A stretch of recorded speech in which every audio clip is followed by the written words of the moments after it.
El coordinador residente de la ONU, René Valdés, estuvo con nosotros, grabó una nota hace algunas semanas, ¿no? La ONU en 1999 largó lo que se llaman los Objetivos del Milenio, donde eran recomendaciones a los distintos gobiernos para lograr un avanzado desarrollo humano. Hoy esos Objetivos del Milenio se cumplieron después de 15 años, que era el plazo que se había establecido en las Naciones Unidas, y lanzaron lo que se llaman los Objetivos de Desarrollo Sustentable. ¿Por qué la palabra sustentable? Porque incorporan el tema del medio ambiente, pues se dan cuenta que el desarrollo no es completo si no se cuida el hábitat. Nosotros hablamos sobre estos temas con este coordinador residente de la ONU en la Argentina, René Valdés, y también sobre la participación que van a tener en los festejos del bicentenario de la Declaración de la Independencia. Este ha sido un tema también de amplia discusión porque justamente la provincia, como muchas otras provincias y otros países, adoptaron los Objetivos de Desarrollo del Milenio, que es una agenda sobre todo social, como un marco de referencia para la planificación del desarrollo en el país, en la provincia en este caso.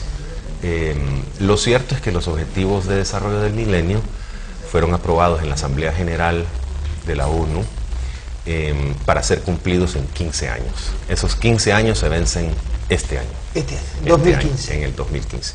Y ya hay una discusión muy importante de los Estados miembros, de la Academia Internacional, de sociedad civil, sector privado, todo el mundo, sobre la agenda que viene después. Y ya hay propuestas muy concretas. De hecho, hay ya sobre la mesa para la consideración de los Estados miembros lo que se llama la Agenda de los Objetivos de Desarrollo Sostenible. Hay una diferencia bien importante, si me permite comentarlo, entre lo que fueron los Objetivos del Milenio, que como decíamos son sociales eminentemente, y la Agenda de los Objetivos de Desarrollo Sostenible. El nuevo nombre del juego es la sostenibilidad. La sostenibilidad. La sostenibilidad entendida como la definió ese gran encuentro de la humanidad que fue Río, la conferencia de Río +20, en donde sostenibilidad quiere decir medio ambiente, proteger el medio ambiente, pero no solo eso, es la sostenibilidad ambiental, económica y social. Lo que se busca, don Pedro, es que ha habido, digamos, esa sensación a nivel mundial, que los temas sociales, económicos y ambientales se han manejado como por separado, y que eso ha producido algunos problemas. El más importante quizás es que lo que más se nos ha rezagado en todo el mundo es lo ambiental. Y de ahí que estemos teniendo, por ejemplo, esta situación con el calentamiento global de nuestro planeta y el cambio climático. O sea, lo que las Naciones Unidas observaron es que no son entidades autónomas. Correcto. Y que es una abstracción pensar en medio ambiente sin pensar en el ser humano, sin pensar en la economía. Exactamente. Que está todo interrelacionado. La Iglesia mundial, a través del Papa, ha tenido una gran intervención en el tema del medio ambiente. Excelente. La verdad que la encíclica del Papa, que yo personalmente estoy leyendo, no le he terminado de estudiar, es un documento extenso, son 191 páginas. A mí en lo personal me parece excelente. Realmente me parece que con el lenguaje del Papa expone esta problemática de cómo no podemos separar lo económico de lo social, de lo ambiental. Todo eso va junto. Sí. Uno los puede separar por razones metodológicas, si usted quiere, pero uno tiene que entender que el mundo es uno solo. Y ese mensaje, la encíclica del Papa lo da de una manera brillante, la verdad. Bien, porque además hace tomar conciencia al mundo que hay medidas económicas que no solo afectan a los seres humanos, sino que producen modificaciones del ambiente. Así es. Que terminan después teniendo costos mayores que los beneficios que inicialmente se plantearon desde una sola mirada, que es la mirada económica. Fíjese que se habla, por ejemplo, de un tema, yo lo digo con mucho respeto y mucho cariño. Muchos países asiáticos, China para comenzar, han reducido enormemente la pobreza. No cabe la menor duda que esos logros que hay a nivel mundial de reducción de la pobreza a nivel mundial tienen mucho que ver con el hecho de que China, que tiene 1/3 de la población del mundo, ha reducido enormemente la pobreza en términos de ingreso. Y así algunos otros países asiáticos. El problema es que el nivel de contaminación ambiental que se genera en la misma China, que los lleva a menudo a tener que recomendarle a la gente que salga con una mascarilla, con aire, con oxígeno, o que no salgan, o que no saquen sus vehículos. Es decir, la contaminación por el transporte público, por las fábricas, etcétera, es tan alta que ya se genera un problema a la salud humana. Sí. Entonces, ¿es eso el desarrollo? Sí. Bueno, Juan Pablo II, me permito recordarlo con el amor que le tengo a Francisco, y además esta última encíclica tiene un lenguaje muy llano, pero Juan Pablo II ya en algún momento había dicho a las Naciones Unidas y a distintos foros internacionales que el progreso era como un dios oculto que estaba exigiendo demasiados sacrificios y que uno llegaba a tener que hacerse una pregunta inquietante: ¿estamos hablando de progreso o retroceso?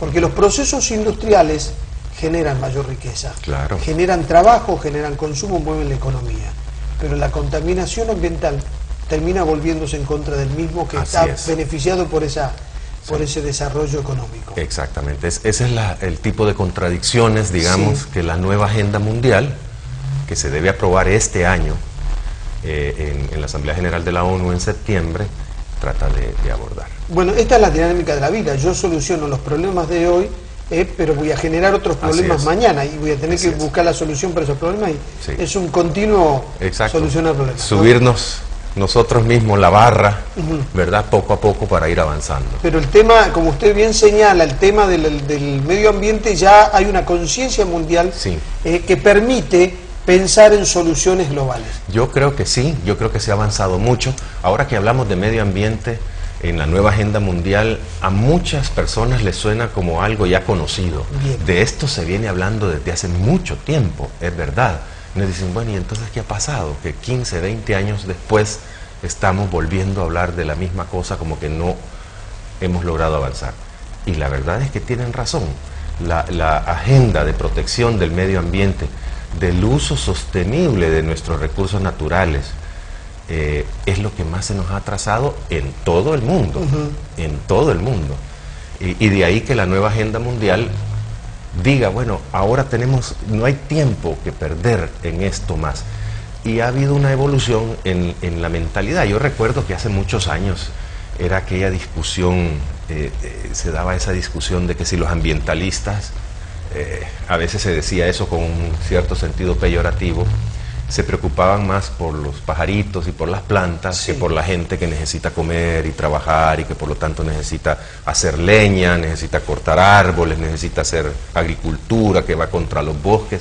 Esa discusión no lleva a ningún lado. Lo que se ha demostrado en experiencia es que se puede trabajar juntos, y que si no se hace así, suceden las cosas que usted mencionaba. Bien, yo el temor que tengo que a veces los ambientalistas sean extremistas, entonces frenen el progreso, como el temor que el progreso ignore el medio ambiente. Es real. Ahora, así es. Si llegamos a este equilibrio está bien. Ahora, hay un tema muy interesante. Me parece a mí, mi percepción, sin haber hecho un análisis profundo, que hoy la conciencia del medio ambiente llegamos a este punto porque los ricos y los pobres lo sufren, y lo sufren los distintos países. A ver, Brasil no puede tomar una medida sobre sus biomas sin saber que va a afectar a toda Latinoamérica y al mundo en definitiva. Entonces la interdependencia hizo que nos tomemos conciencia. Así es. Y también yo me permito agregar algo en que es muy importante. Los chicos jóvenes, la juventud, está muy sensibilizada con los temas de medio ambiente, cada vez más en el mundo, y exigen conocer si las empresas a las que les compran los productos están dañando el medio ambiente, están pagando buenos salarios, o si son esclavistas. En fin, tenemos una juventud, una nueva generación mucho más consciente y clara en la necesidad de abordar estos problemas, y eso también está marcando la diferencia. Claro, porque los grandes cambios mundiales tienen que ver con relaciones también de etarias, de generaciones. Sí, señor.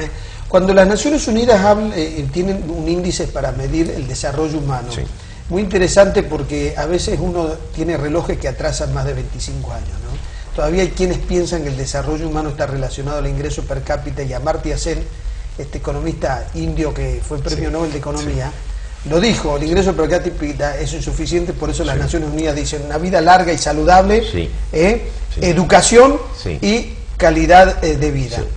Y ahí está el tema del medio ambiente. Ese fue el gran cambio que la verdad el doctor Amartya Sen introdujo en esta discusión. La verdad que sí, él, como bien señala, él dice el ingreso per cápita es una excelente medida para medir el ingreso per cápita. Claro. Nada más. Nada más. El desarrollo es más que eso. Y además el ingreso per cápita tiene la desventaja, digámoslo así, de que simplemente agarra todo el ingreso que se genera en un país y lo divide entre la población, como que si se repartiera de manera equitativa entre todos. Sí. Y no es así, nosotros sabemos que no es así. De ahí que Amartya Sen haya propuesto este concepto de desarrollo humano que se mide básicamente por el ingreso per cápita, es uno de los indicadores, sí, ayuda a medir una dimensión, pero mide también temas de educación y de salud. Salud medida por, sobre todo, la esperanza de vida al nacer. De ahí viene claro. Ese es un indicador muy poderoso de cómo es la calidad de vida en un país, ¿no? Entonces, una vida larga y saludable, tener la capacidad de hacer cosas por uno mismo a través de la educación. ¿Ves? La educación le da a usted herramientas para que usted se la juegue de acuerdo a sus propios valores, principios, intereses, etc.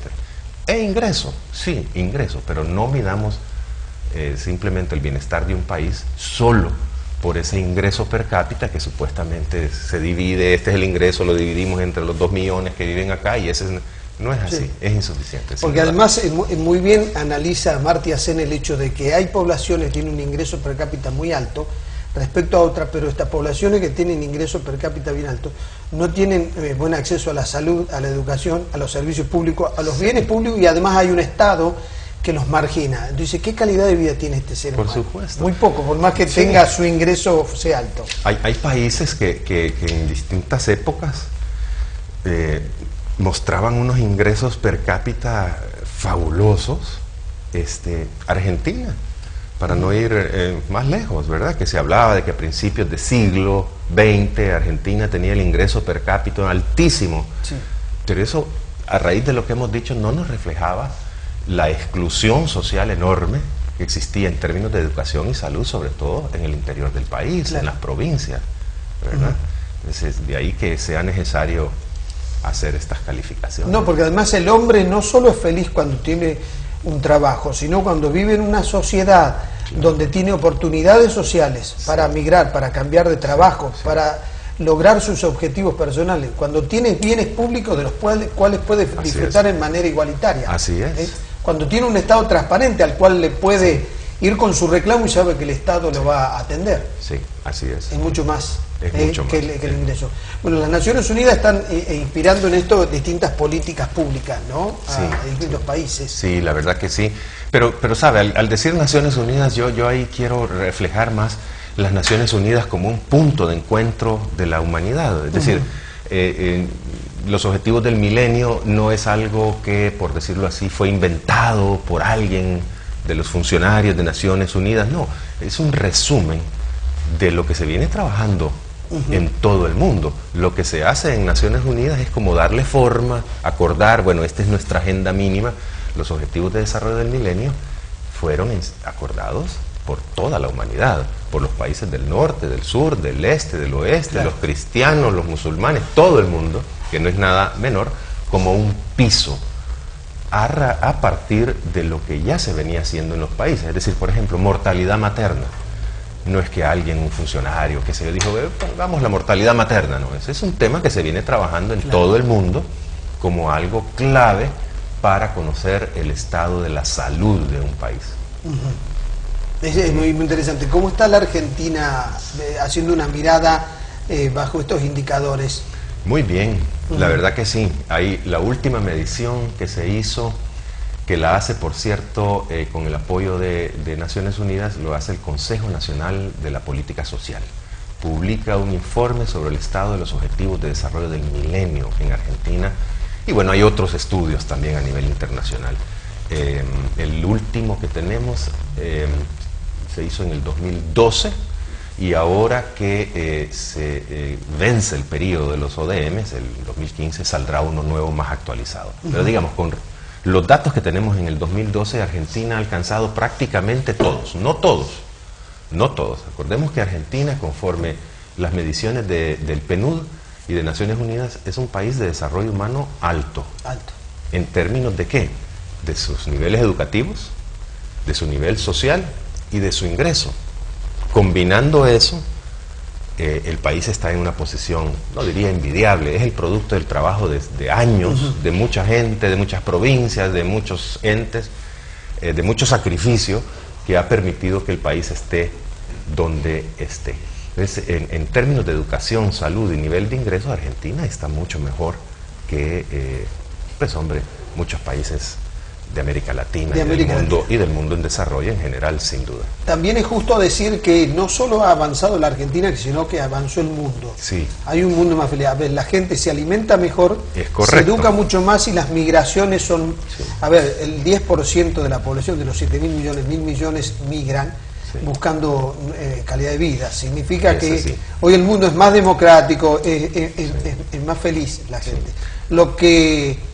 Esto no invalida que hay desafíos por delante todavía. Uy, sí, y muchos, porque mire, las evaluaciones que se están haciendo a nivel mundial sobre qué pasó en estos 15 años de Objetivos de Desarrollo del Milenio y que se van a presentar en septiembre en la Asamblea General, ya de manera final, ya están revelando que a nivel del planeta Tierra los Objetivos de Desarrollo del Milenio se han cumplido a nivel de promedios mundiales, y ya sabemos que los promedios a veces no dejan ver cosas, esconden realidades muy puntuales. Sí, así es, pero a nivel mundial se han cumplido, con la excepción de uno, que es el objetivo 7. Para los conocedores de los 8 objetivos de desarrollo del milenio, el 7 es el que tiene que ver con la protección del medio ambiente.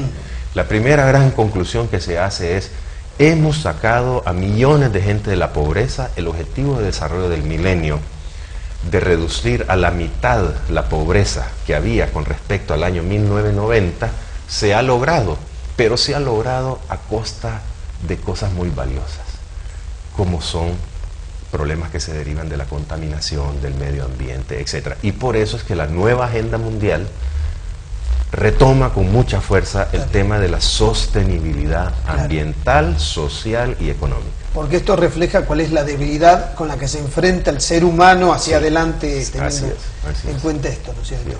Ahora, qué interesante también lo que hablan las Naciones Unidas, esta capacidad de resiliencia, de aquel que se enfrenta a las dificultades. La vida está llena de dificultades, porque a veces las clases populares creen que solo ellos tiene dificultades. En realidad, dificultades tienen todos los seres humanos, independientemente de su...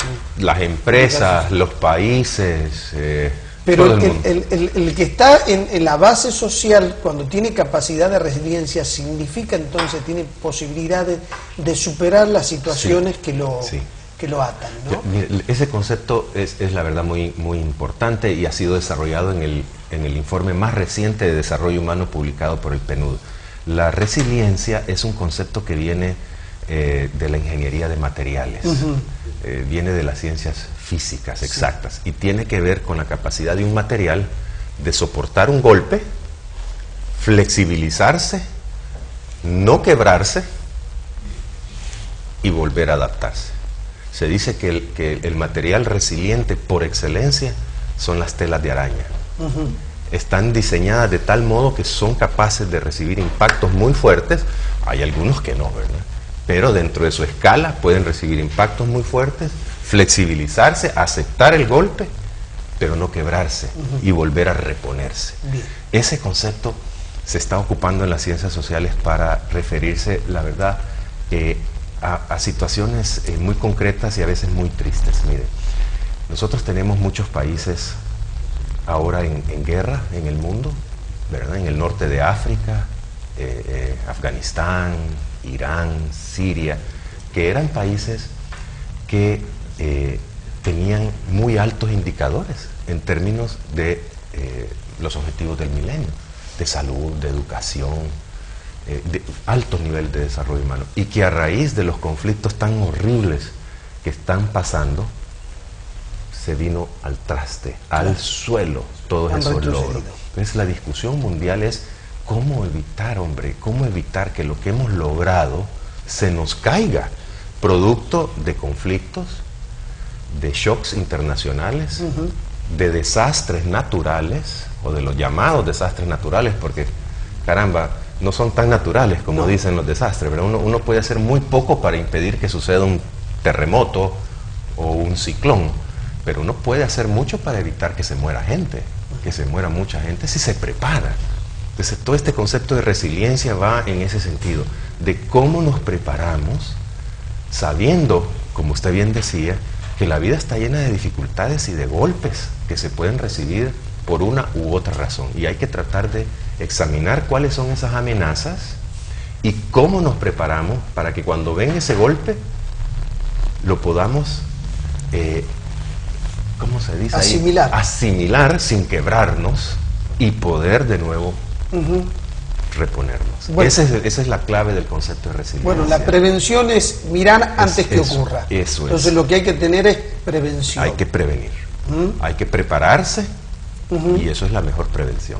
Bien, en este sentido los gobiernos tienen una función muy importante, porque son los que tienen que adelantarse a lo que son los procesos a los que se va a enfrentar su sociedad, ¿no es cierto? Así es. Y cada ciudadano, Pedro, también cada ciudadano puede hacer mucho en eso, en su propia casa. En su propia casa. En su propia casa, en su propia empresa, en su iglesia, no sé. Todos podemos colaborar, no es algo... Es sin duda verdad que tiene que ser una política pública, provincial, nacional, etcétera, que ayude a las ciudades, a la gente a prepararse, pero no se le puede dejar todo en manos de los gobiernos cuando lo que está en juego es nuestra propia vida o la de nuestros hijos. Uno se puede preparar mucho a nivel de su hogar, digamos, para estar preparado ante eventualidades de este tipo. Claro. También otro tema en el cual hace hincapié las Naciones Unidas tiene que ver con las políticas de género. Sí, señor. Y hay muchas experiencias. A ver, Mohamed Yunus en Bangladesh hizo el Banco de los Pobres y la mayoría de la cantidad de préstamos se los daba a las mujeres, igual que los títulos de propiedad de mujeres. Y esto ha demostrado que cuando la mujer tiene igualdad de oportunidades, posibilidades de educarse, inmediatamente baja la desnutrición infantil, la mortalidad materna y la violencia de género, ¿no? La promoción de la mujer trae muchos más beneficios de lo que es la promoción en sí. Así es. Mire, ese es uno de los temas que hemos estado tratando también ahora en la visita a Tucumán. Estuvimos, como le comentaba, en el Poder Judicial de la provincia, porque hay un tema, por ejemplo, una de las facetas más terribles de esta problemática de la discriminación de las mujeres es la violencia contra las mujeres, la violencia de género. Es decir, aquella violencia que se ejerce generalmente de los hombres hacia las mujeres en relaciones de pareja.